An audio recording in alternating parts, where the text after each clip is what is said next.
Muy buenas noches, jóvenes. Como le estaba expresando anteriormente, mi nombre es Belki Colombo. Voy a ser su tutora de Auditoría 3 de forma virtual y vamos a compartir estas 13 semanas o 14 semanas esta asignatura. Nos vamos a reunir, como dice el horario, a las 8 de la noche, los lunes. La reunión no se va a extender de más de una hora y media, en ocasiones un poco menos, un poco más, pero yo voy a tratar de que lo hagamos semanalmente, excepto las dos primeras semanas de septiembre, que voy a tener una cirugía fuera del país. Y ahí yo le voy a dejar todas las tareas abiertas y le voy a dar todas las instrucciones por WhatsApp. Esas son las únicas 2 semanas que no nos vamos a ver. Pero después yo les prometo que siempre estaré aquí para ustedes, para ayudarlos.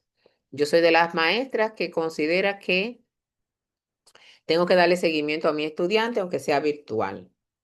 No estoy de acuerdo que nos veamos dije, una vez al mes. No, señor, nosotros nos vamos a ver toda la semana, excepto esas dos que les dije.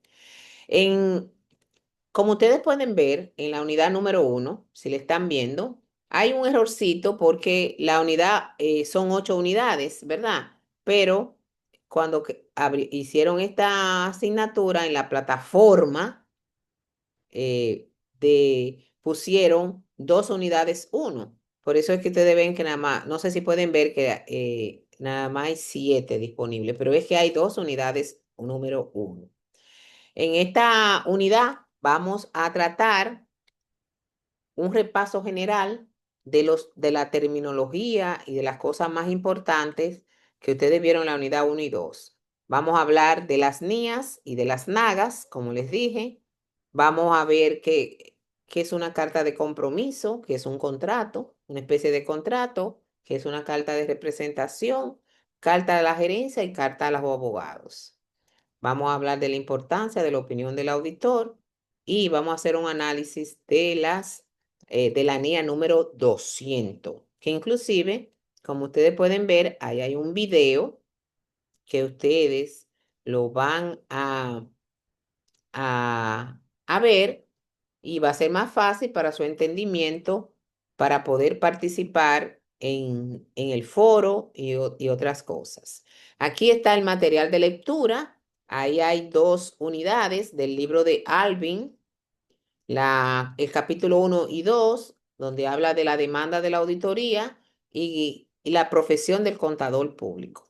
Tengan cuidado, porque este libro está escrito por en Estados Unidos, específicamente. Entonces, todo lo que habla este libro son de los contadores de Estados Unidos, que no es la misma situación de nosotros en RD. Por ejemplo, al contador público autorizado, ellos le dicen CPC, contador público certificado, y nos hablan de organismos que en República Dominicana no tienen vigencia. Por lo que cuando ustedes lean estos 2 capítulos, cójanlo como información general cuando le hablan de las instituciones, porque son de Estados Unidos. ¿Ok? Está su material de lectura ahí, pero hay muchas teorías que son sumamente interesantes y son actualizadas. ¿Ok? Entonces, esto es nuestro recurso de aprendizaje. Esos 2 capítulos lo van a leer, pero se me van a enfocar en este resumen que está aquí. Para poder participar, esta tarea todavía no está disponible para ustedes, que es un control de lectura de repaso que yo le estoy preparando. Pero ya el foro 1.1 y el control de lectura de la unidad está disponible. El control de lectura de repaso todavía no está disponible. ¿Ok? Bien, vámonos para el resumen. Yo no voy a leerle el resumen. Lo que vamos a hacer es una mini conferencia puntualizando las cosas más interesantes de este compendio general, que trata de resumir todo lo que está en capítulo 1 y 2 del libro de auditoría, aplatanándolo a República Dominicana. ¿Ok? Así que No, no voy a leerle, sino que le voy a hacer una lectura ah, puntualizada, ¿verdad? Aquí está nuestro índice. Entonces, dice, ¿qué es la auditoría? La auditoría es un examen crítico de las informaciones de una empresa realizado por otra persona que no trabaja para la misma. Un análisis crítico. ¿Qué es un análisis crítico en auditoría? Bueno, la revisión de cada una de las partidas que están en los estados financieros que vamos a auditar. ¿Cuáles son los estados financieros que nosotros debemos auditar? Los estados financieros básicos. Son el estado de resultados, el estado de situación, el estado de flujo de efectivo y de cambio en el patrimonio. Entonces, la auditoría es un examen crítico de las informaciones realizadas por una tercera persona, que somos nosotros, que tenemos el conocimiento, distinto a quien lo preparó y del usuario. ¿Con qué intención? De establecer que todo lo que está ahí tiene una base cierta, que está sustentado en datos reales. Esa es la auditoría, ¿verdad? Más abajo esta definición es desglosada de lo que es un examen crítico, lo que es tercera persona y qué es lo que es la intención de establecer la veracidad. Entonces, en definición, para yo hacer la auditoría, yo tengo que hacer un examen crítico, debo ser una persona que no trabaje para la empresa y que no haya preparado ese estado, y mi intención es establecer que los datos que están ahí son veraces. ¿Para qué? Para dar una opinión. Esa opinión es la que va a estar plasmada en el informe. Y recuerden, como les dije, la opinión puede ser de 4 tipos, pero ya eso lo vamos a ver más adelante. Un segundo punto de interés que vamos a analizar aquí es cuál es la base para yo hacer la auditoría. En nuestro país, las bases son las NIAS, Normas Internacionales de Auditoría. Y hay otra base es más general, que son las NAGAS, ¿verdad? Que vamos a ver cuál es la diferencia entre las NIAS y las NAGAS, porque también es un punto de estudio en el foro, ¿verdad? ¿Qué son las NAGAS? NAGAS son las normas de auditoría generalmente aceptadas. Son directrices generales. Por eso dicen generalmente. O sea, no van a lo específico. Aquí me dice lo que yo tengo que hacer de forma general, pero con lo que yo voy a desarrollar mi trabajo son con las NIAS, ¿verdad? Ayudan a los auditores a cumplir con sus objetivos y responsabilidades profesionales de los estados financieros históricos. ¿Por qué le llaman estado financiero histórico? Porque no hay ningún estado que venga con algo que no ha ocurrido. Nosotros debemos, la auditoría, los estados financieros tienen que tener una evidencia de algo que ya ha ocurrido. Yo no puedo hacer estados proyectados porque no tenemos la evidencia, ¿verdad? Entonces, podemos decir que las NAGAS son principios fundamentales de auditoría en lo que nosotros como auditores debemos poner en un esfuerzo especial para cumplirlo. Estas directrices, que son 10 normas generalmente aceptadas, que son en inglés, se llaman GAS, vienen, quiere decir en inglés, normas de auditoría generalmente aceptadas, fueron elaboradas por el Instituto de Contadores Públicos Americano, ¿verdad? Lo americano, que son Estados Unidos, en el 1947, pero han sufrido cambios para actualizarla, pero los cambios no han cambiado el fondo, ¿verdad? Sino la forma. Dentro de esas nagas tenemos 10 y son fáciles.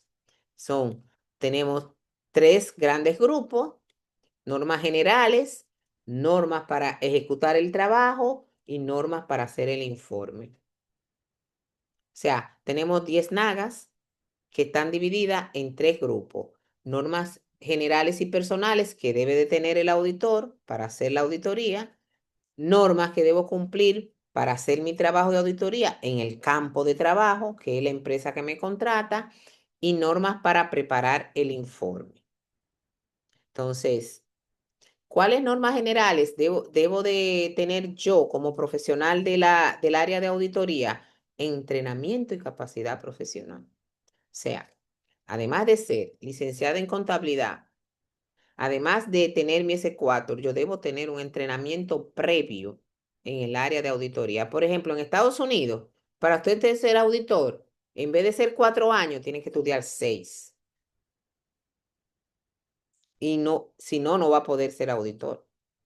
Tiene que estudiar 4 años de contabilidad general y 2 más, nada más de auditoría. Y ahí es que usted va a salir como auditor, ¿verdad? Entonces, ese entrenamiento se obtiene con la experiencia de haber trabajado en firmas que ya están establecidas. Y la capacidad profesional te lo da haber estudiado, tener juicio para tomar decisiones y ver cómo los otros han hecho las cosas.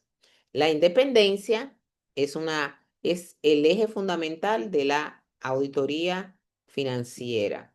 No importa quién me está pagando a mí los honorarios, yo voy a revelar lo que yo encontré.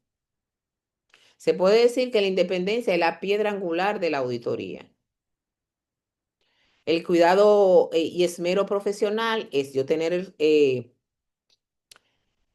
velar que el trabajo, el resultado de mi trabajo, salga cumpliendo todos los lineamientos internacionales de la auditoría. Esas son 3 normas generales. Ahí se la desglosa, no sé si se la desglosa, pero en los 2 capítulos que están como material de lectura, ustedes lo pueden encontrar. Pero ahí más o menos yo le doy una idea. En cuanto a las nagas, que hay que velar en la ejecución del trabajo, tenemos, no podemos empezar una auditoría sin planearla. ¿Cómo se planea una auditoría? Una auditoría se debe hacer una planeación previa antes de iniciar el trabajo por área, tomando en cuenta el tiempo y los resultados que se van a tener, ¿verdad?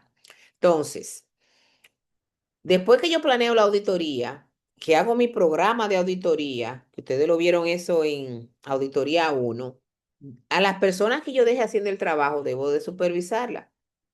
¿Verdad que sí?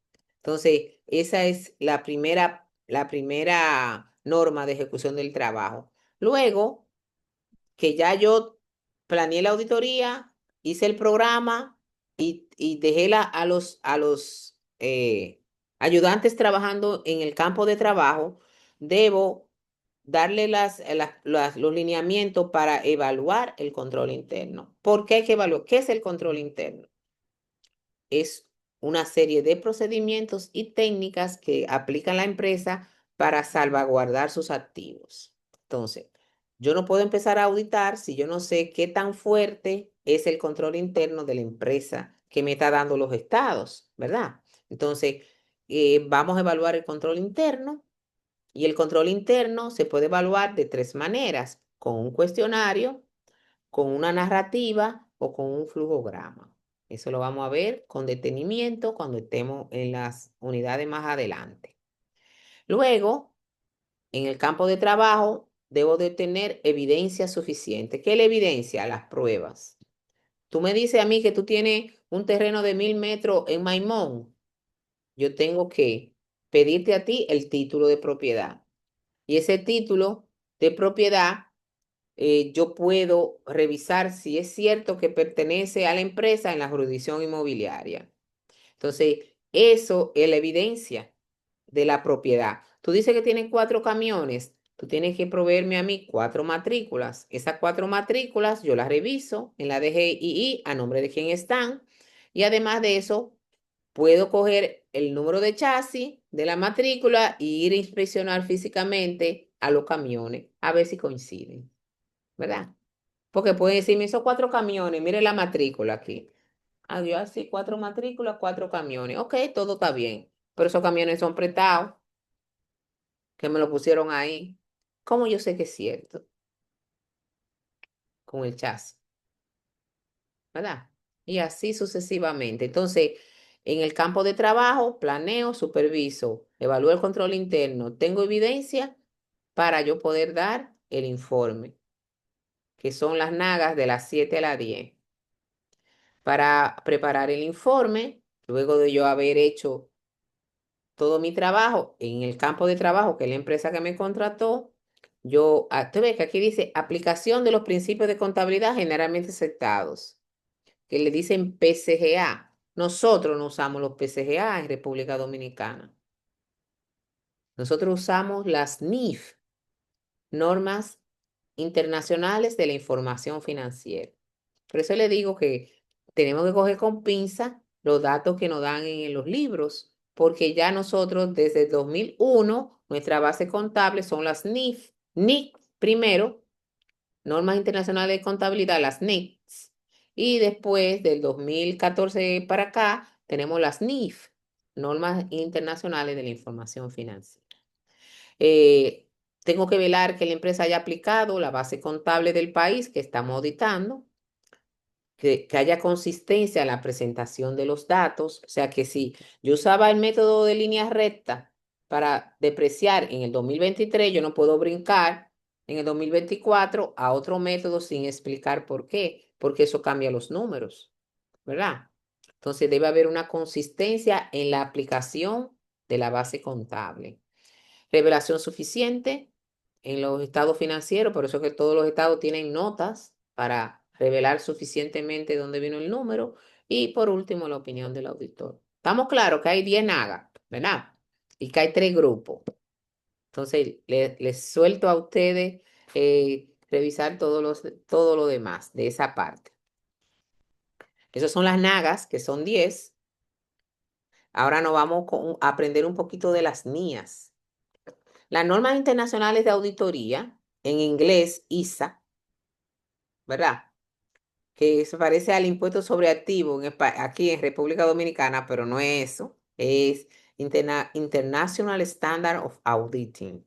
Esto es en inglés lo mismo que NIAS. Por si en algunas ocasiones se deben ese nombre. Cuando estamos en auditoría, son las NIAS. Cuando estamos en impuestos, el impuesto sobre activo, en ese caso. Estas NIAs han sido emitidas por el Comité, ¿verdad? Internacional de Auditoría, de las prácticas de auditoría, y han sido adecuadas al español, ¿verdad? Por un organismo donde lo que pretende es que donde quiera que se haga una auditoría, en cualquier parte del mundo, se haga de una manera sistemática. Por eso le digo que pueden trabajar en cualquier parte del mundo con las NIAs. Ahí está. Ustedes van a leer toda esa historia. En forma general, podemos decir que las NIAs son similares a las NAGAs, aunque existen diferencias. Si un auditor de un país audita estados financieros históricos conforme a las NIAs, debe cumplir con requisitos que van más allá de las NAGAs. Entonces, usted ve que me dice ISA, pero eso en inglés, eso es NIA. Las NIAs no eximen el auditor de la regulación de un país. Por ejemplo, nosotros tenemos el Código Tributario, la Ley 1192. La Ley 1192 dice que la depreciación de los activos se debe hacer por categoría. ¿Quién se acuerda de esa categoría? Vamos a animarnos. No me dejen hablar sola, que es mucho que hay que hablar. ¿Cuáles son las categorías que dice el código que debemos nosotros auditar, calcular la depreciación?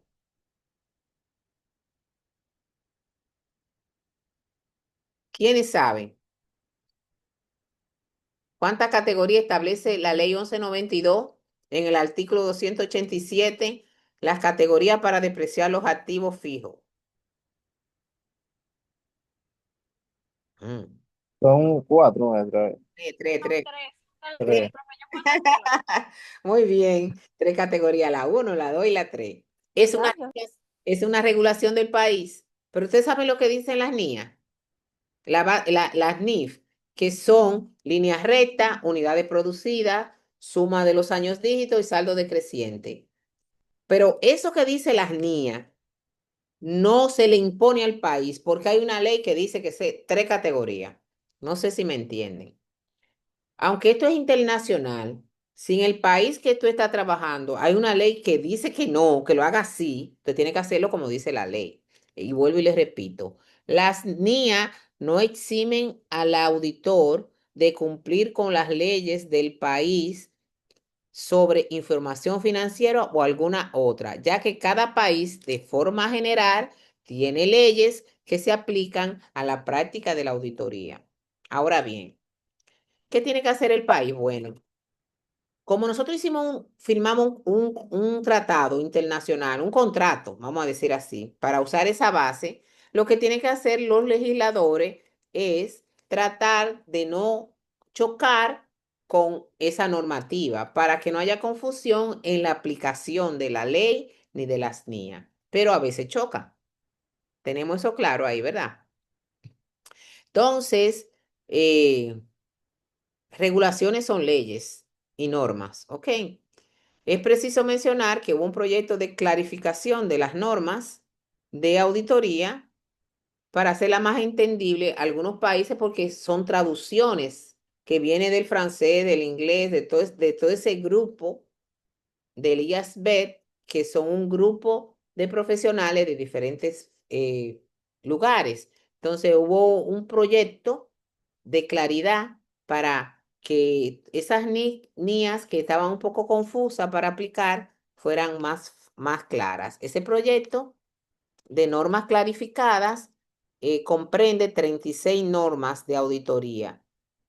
Entonces, estas son las que nosotros vamos a aprender aquí. Ustedes leen toda esa parte. Mírenla aquí. Nadie va a estudiar todo eso, claro que no, ¿eh? Pero es bueno que ustedes sepan que las NIA empiezan en el 200 y esa NIA 200 es la que ustedes tienen en un video en la plataforma. Esa NIA 200 habla de objetivos globales del auditor independiente. Acuérdense que hay tres ramas de auditoría: auditor independiente, gubernamental e interno. El auditor independiente es, que es aquel que no trabaja para la empresa, que le está haciendo el encargo y tiene un S4. Entonces, en esa NIA, un videito bien interesante, vamos a aprender cuáles son los objetivos globales. Luego, tenemos diferentes normas. Estas normas de la 200 a la 265 habla de las responsabilidades generales del auditor, de la 300 a la 450 de la planeación de la auditoría y luego la evidencia. Estas normas que están aquí listadas, nosotros las vamos a ver con detalle a la medida que vayamos desarrollando los temas. Pero es interesante que ustedes sepan que la auditoría tiene una base de revisión y de normativa, que usted no puede ir a lo loco a hacer una auditoría. Eso tiene un protocolo para usted hacer el trabajo. Aquí están las normas para uno utilizar el trabajo por otros auditores. Cuando vimos el programa, vimos auditor predecesor y auditor sucesor. Estas normas hablan de esto. Aquí me habla de cómo debemos de hacer el informe y los trabajos especiales. Ese listado de normas, no todas la vamos a tocar aquí, no nos da tiempo, pero es importante que ustedes sepan que existe una normativa para cada una de las situaciones que se nos puede presentar en la auditoría. ¿Ok?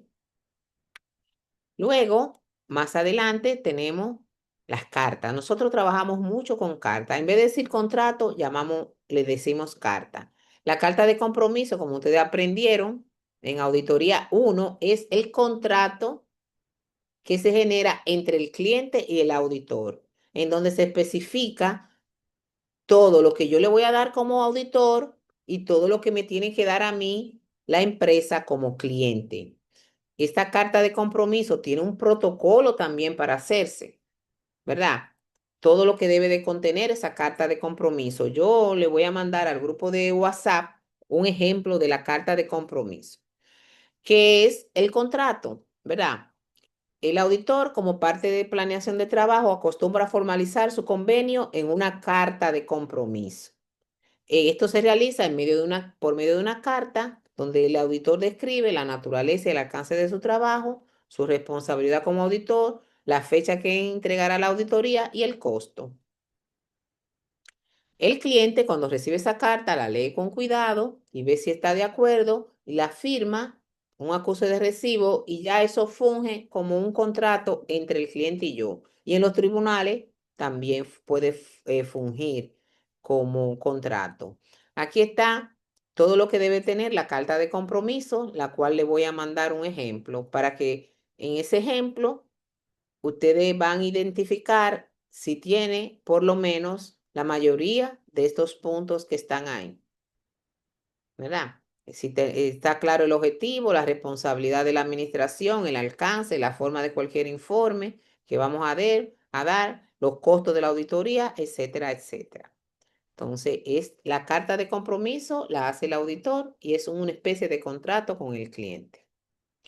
Una carta de representación. En ocasiones yo voy a tener que pedirle a terceros información de la empresa que yo estoy auditando.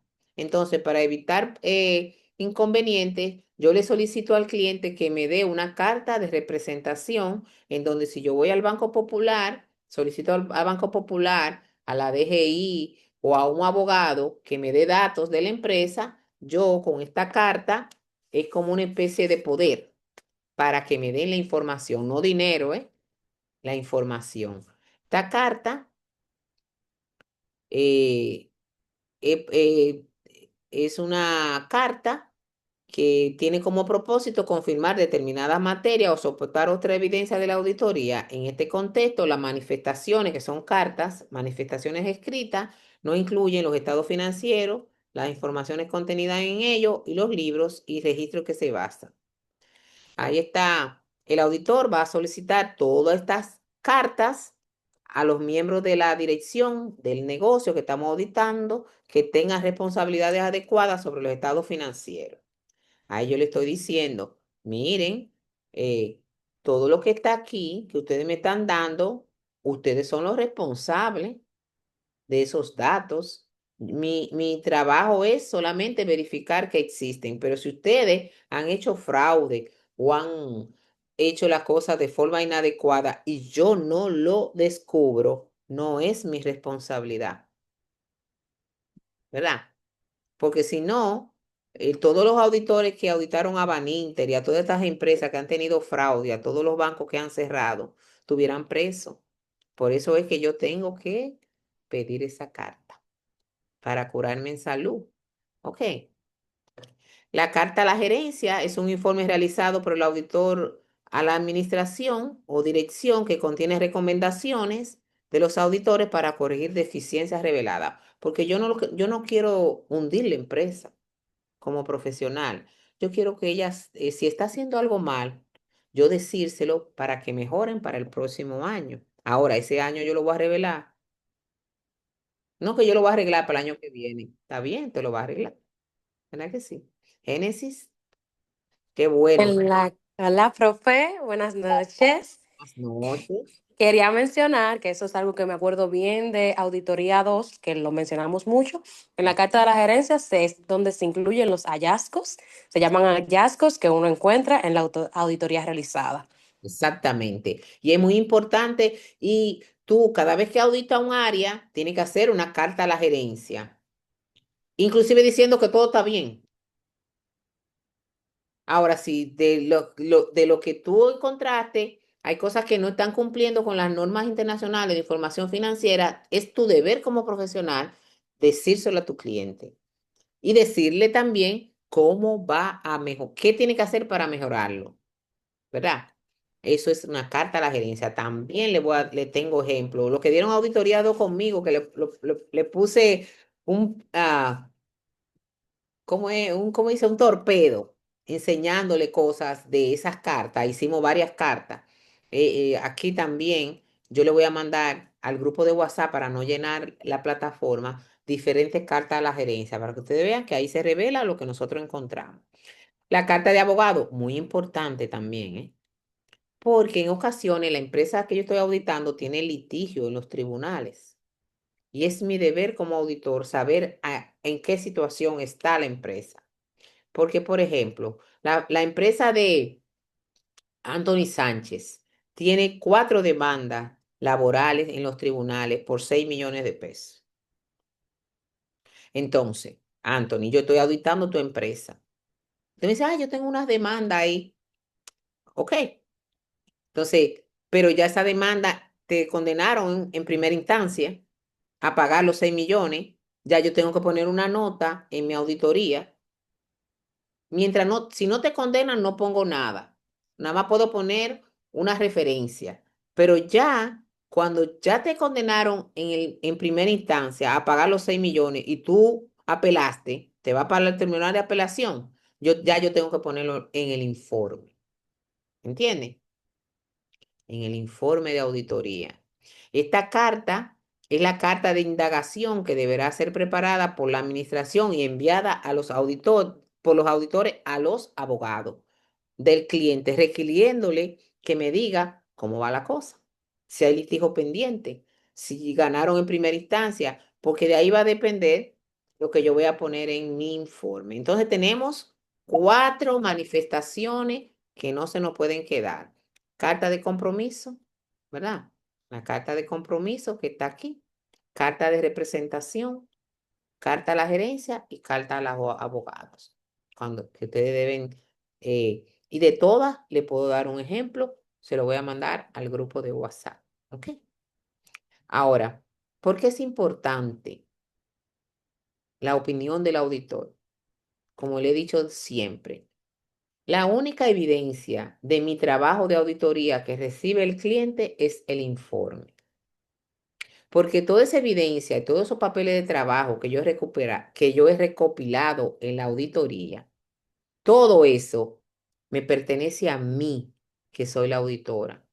Y solamente yo lo saco a la luz si me llevan a los tribunales. Oigan eso. Yo debo guardar las auditorías 10 años, porque eso dice la ley 479-08 de sociedades comerciales. 10 años. Yo debo de guardar las auditorías, porque ahí, aunque la DGI, la acción de la DGI prescribe a los 3, la acción en los tribunales para la auditoría, 10. Así que hay que guardarlo eso, de que, yo lo boté, yo lo quemé. Ajá, no. Cuando usted hace una auditoría, usted lo tiene en físico, pero usted tiene que escanear todos esos documentos, guardarlo en un dispositivo y sacarlo de la empresa, guardarlo en un banco. Porque si lo demandan, ¿y dónde está la evidencia de que usted hizo el trabajo? Se quemó. Ajá. Y usted no sabe que hay que hacer esto, lo otro, porque lo dice. Así que hay que tener mucho cuidado. Entonces, los informes son esenciales para cualquier auditoría, porque ahí yo digo lo que encontré. Los usuarios de la auditoría, eso es lo que reciben de mí. Entonces, el informe tiene objetivos principales, que son formar una opinión de los estados financieros a través de la evidencia, para yo poder concluir en mi auditoría, expresar una opinión con claridad en un informe que puede ser de 4 maneras, como le dije, la opinión. Entonces, para formarse la opinión, el auditor debe tener en cuenta varias consideraciones, que no se la voy a leer todas, pero la primera es planear el trabajo de auditoría. La segunda es evaluar el control interno. La tercera es obtener evidencia suficiente para dar la opinión. Y la cuarta es conservar esa evidencia como papeles de trabajo. Después todo lo demás usted lo lee. Pero en mi experiencia, esas son las 4 cosas que el auditor debe velar. ¿Ok? te van a leer todo lo demás que está ahí. Lo van a tratar de resumir. La NIA número 12, que es la que está en el grupo, en la unidad 1, esa NIA número 12 te van a ver el video, pero esta unidad, esta NIA es muy, muy importante para que usted entienda cuáles son los objetivos del auditor independiente y cómo debe de conducirse su auditoría. Esta NIA 200 se crea con el objetivo de darle al auditor lineamientos generales de lo que él debería hacer para cumplir con los servicios contratados de la auditoría independiente. Todo lo que estoy hablando aquí es de la auditoría independiente, que es la auditoría eh, que se hace de forma financiera. Yo no trabajo para la empresa, soy contratada. Ahí es que nos vamos a concentrar. Ya la auditoría interna la vamos a ver más adelante. De acuerdo con esta norma, el objetivo de una auditoría de los estados financieros es, primero, tener una certeza razonable de los estados financieros que me están dando en conjunto, con un alto nivel de seguridad y suficiente evidencia. Tratar de determinar que esos estados están libres de errores materiales o significativos, ya sea por fraude o por error. Y esto, luego de yo hacer mi trabajo, me va a permitir a mí dar una opinión sobre esos estados financieros. Pero cuando ustedes vean el video, van a estar más claros. Ahí esta NIA 200 expone las responsabilidades globales que tiene que cumplir el auditor independiente. Entonces, todo esto demás que está ahí, ya, ustedes lo van a leer con cuidado. Aquí son lineamientos generales, ¿verdad? Eh, y este es el material que ustedes tienen en la plataforma para poder hacer ya desde hoy. Ustedes pueden empezar a trabajar la unidad número 1. ¿Ok? O sea, preséntense en el foro, gánense esos 2 puntos presentándose y lean el material o oigan de nuevo el video mío y participen en el foro y llenen ese control de lectura.